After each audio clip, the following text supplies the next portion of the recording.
Pundits say after Iowa caucuses on Monday, voters will get a better picture of which Democrat presidential candidate will take on President Trump for the White House later this year. One America's Jenn Pellegrino has more from Washington. As Super Bowl parties kick off across the nation, a party of a different kind is set to touch down in Iowa on Monday night. The famed Iowa caucuses, signifying the official start of election season, are essentially simultaneous neighborhood gatherings, 1,678 to be exact, that will determine the race towards party nomination and the viability of candidates going forward.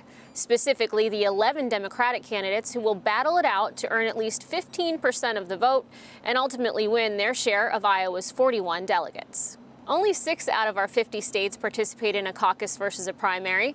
So how do caucuses work? How do they differ from a primary?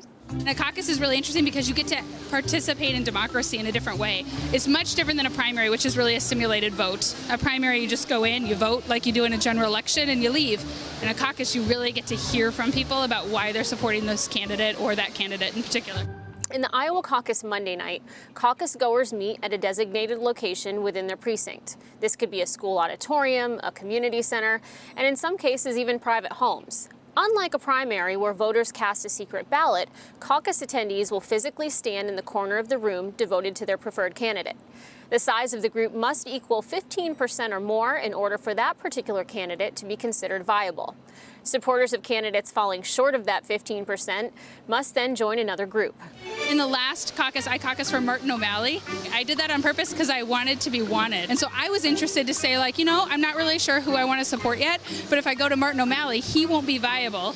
And so the people are going to come from the Clinton side and the Sanders side, and they're going to try to talk us into supporting one of them. Consistently leading in the polls are Vice President Joe Biden, Mayor Pete Buttigieg, and Senators Bernie Sanders and Elizabeth Warren.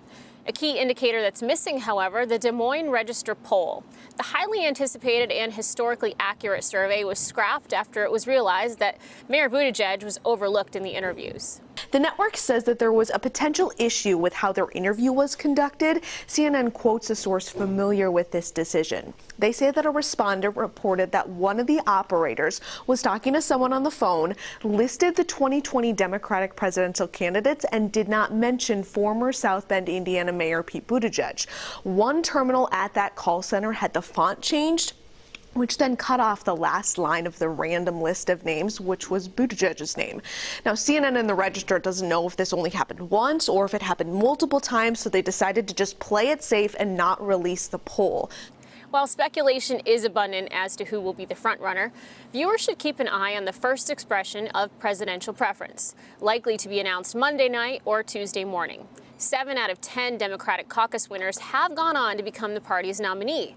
And since 1976, only 2 Democrats and 1 Republican, have gone on to win the White House. From Washington, Jenn Pellegrino, One American News. Want to see more videos like this? Click on the link below and subscribe to One American News on YouTube. And call your cable provider and kindly demand that One American News is added to your lineup. Call and subscribe today.